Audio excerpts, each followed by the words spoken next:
Hello everybody, welcome back to the channel. I'm Fiend Metal, and today I've got bad news and good news.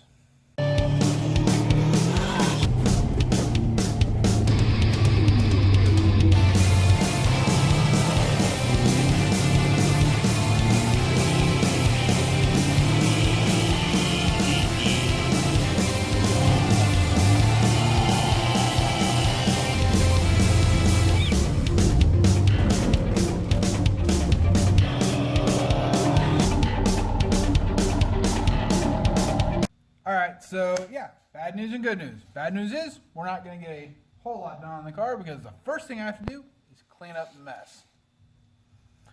So, with that said, the good news is, we're going to get something done. First things first, I'm going to clean up this mess. Then we are going to start on, well, the first project, which is locating the coolant expansion tank in the engine bay. Not a terribly difficult project, very, very basic, but figuring out where things go and how you want to route everything is very key. So working on the cooling system, I want that figured out, and then I'll get to work on some other things. I need, for the cooling system to be complete, I need the coolant expansion tank located, the 3 lines ran, and I need to make the lower radiator hose connect to the radiator, and the cooling system should be complete at that point. So fingers crossed, that's all it is. I should have everything here to do it for the most part. We'll just be seeing how long it takes to actually do it. I'm going to start off by cleaning up, obviously, getting enough room to be able to go over and work on the car, and then once I'm over there, that's my goal for the day. I want the cooling expansion tank located, and I want to get started on that lower radiator hose. So let's get to it.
Alrighty, so we are back, and I got something done. I mean, really, I did get something done. Doesn't feel like a whole lot when you're doing it, but it takes time to make sure things fit and will work properly. Now, first thing I did was made a big mess over here, and that led to me getting distracted over there.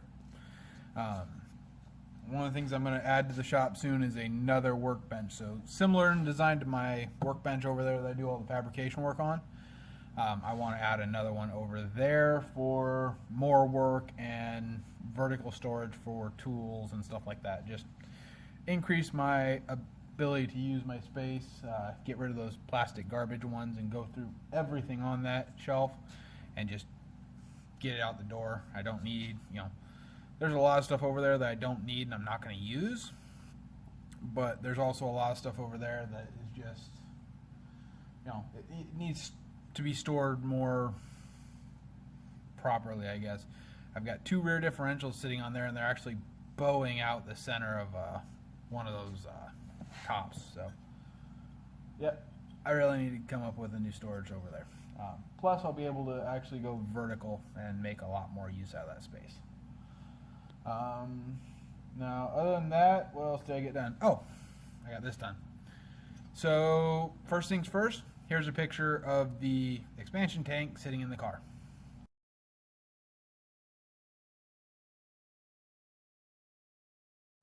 Now, I think it looks pretty good, and for repurposed sheet metal, that's a pretty good one. What this is, funnily enough, is I used I had a scrap chunk of a patch panel for a 67 to 72 C10 Chevy pickup inner rocker, and I was sitting there. I'm like, okay, I want to bring it over here, and I want to have a bend like this in the metal, and what can I do? And I want to make that sure it bends pretty much straight and everything. And I'm sitting there, I'm looking, I'm like, well, I can bend sheet metal. That's not difficult. And then it like clicks in my head, and I'm like, I have that leftover chunk of patch panel, and that works perfectly. That should work perfectly. Grabbed it, put it on the chop saw, chopped it, cut it. I shaved down one side so it's flush. I'm going to go over and reshape this edge a little bit, make it more aesthetically pleasing. But other than that, this is pretty much done. I mean, just a very simple bracket.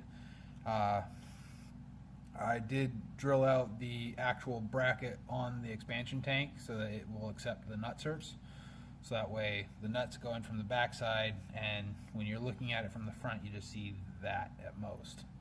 It's not trying to get in here with a wrench and bolt and try and put 2 things together. It's just nutserts and you're done. Just go in, done. This one uses a factory captured nut in the inner fender that was taped over. I saw that it was taped over, and I just never even looked at what was behind there. Peeled it off. It's a slightly larger bolt that it uses, but it works. And then there's a hole right next to it that I just drilled out to a slightly larger size and put another nutsert in it. So really nice, easy fix. I did make sure to mount it so that this should be at or above the level of everything else in the system, including the throttle body. But I still wanted it low enough that it wouldn't interfere with the hood or anything like that in the future, out of the way, and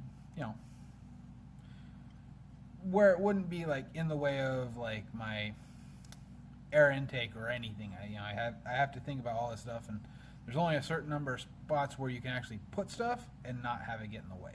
So that should work, but once again, we'll have to find out. I'm not 100% sure that won't interfere with the factory air intake. I'm about probably 80% sure it'll work, but we're going to find out when I put it back on the car, which will be happening this weekend.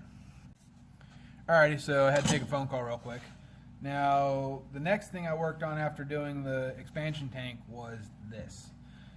This is the lower radiator hose, and what I found was that in the old setup, it worked like this. This would attach to the water pump, and this would go down and attach to the lower radiator.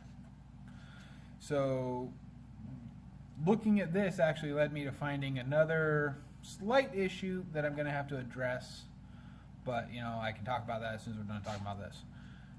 So the issue is that once, with the new radiator setup being raised up so significantly, the hose now has to connect up here. Well, this bend no longer fits down to the water pump, and that creates an issue, or the thermostat housing, whatever you want to call it. You're attaching to the water pump, which has a thermostat in it. So my goal is tomorrow morning, I'll probably go out in my garage at my house and take a look around, see if I can find any chunks of water tube or coolant tubing that will fit that exact bend that I need, or be close enough for that I can make it work and make the car run. I do have a large supply of used parts and older parts from like big block Fords, Chevys, a very wide array of stuff at my house and in my garage. Just spare parts to me that I've collected over the years, and you know, kind of a worst case scenario thing. I just have to go down and take this and look around at the local parts store and see if I can find something that will make the jump over reasonably without kinking. You know, I don't want to have a tube that's kinked like that. I think is how I was trying to kink. It's weird, just the way I'm having to try and fit it. But while I was looking at this, I found the problem that I knew was going to be there, but I didn't really look at it this way until now. So my biggest pet peeve about Subarus, and the way 90-ish% of people lift them, is they put subframe spacers on, they lower the front subframe down, and the engine just kind of hangs out there in no man's land. Oil pumps or oil pans down there, and so is the header.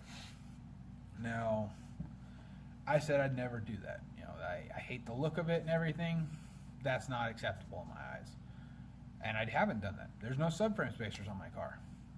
The problem is I raised the radiator support. So now oil pan sits here. Instead of the radiator support being right about here, it's up here. So there's this whole gap in here, which, you know, I know it's not really going to be visible the same way it is on a lot of cars, because I still have a stock bumper on there as far as having the RS bumper.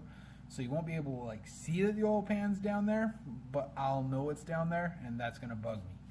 The one thing that's making me able to deal with the fact that I've done this to myself is that I know that I have new skid plate design specific to this car that will completely cover that and protect it, and I won't have to worry about it. It's going to create a bridge like the Coops does, and it will be more than strong enough to take it up. I also ordered a bunch of materials today to be able to start working on the wagon's header and the Coops header, because the Coops getting one too. All my cars, all my custom stuff will be custom in-house, built by me. So, you know, I get to do it, and I'm going to enjoy making that. It's my first Subaru header, actually. But I bought enough material for myself to be able to do to finish up the skid plate and maybe start on the bumper, but definitely skid plate done. And then I'll build the header and everything. So actually no, it's going to be header first and then the skid plate, because the skid plate has to fit with the header. So, well, that's it for today. Like I said, we're going to be working on this car all weekend. Goal is to have it running by Monday-ish, maybe Sunday. I don't know. I might not even have that done. I've got work coming up this weekend. This coming week, I'll be pretty busy around the shop or out at customers. So we'll have to see how it goes. Alrighty, had to take another phone call. So if you guys are liking what you're seeing and you want to see more of it, feel free to like and subscribe down below. You can also check us out on Instagram and Twitter, also in that description down below. And I hope you guys have a wonderful day, and I'll talk to you in the next video. Later.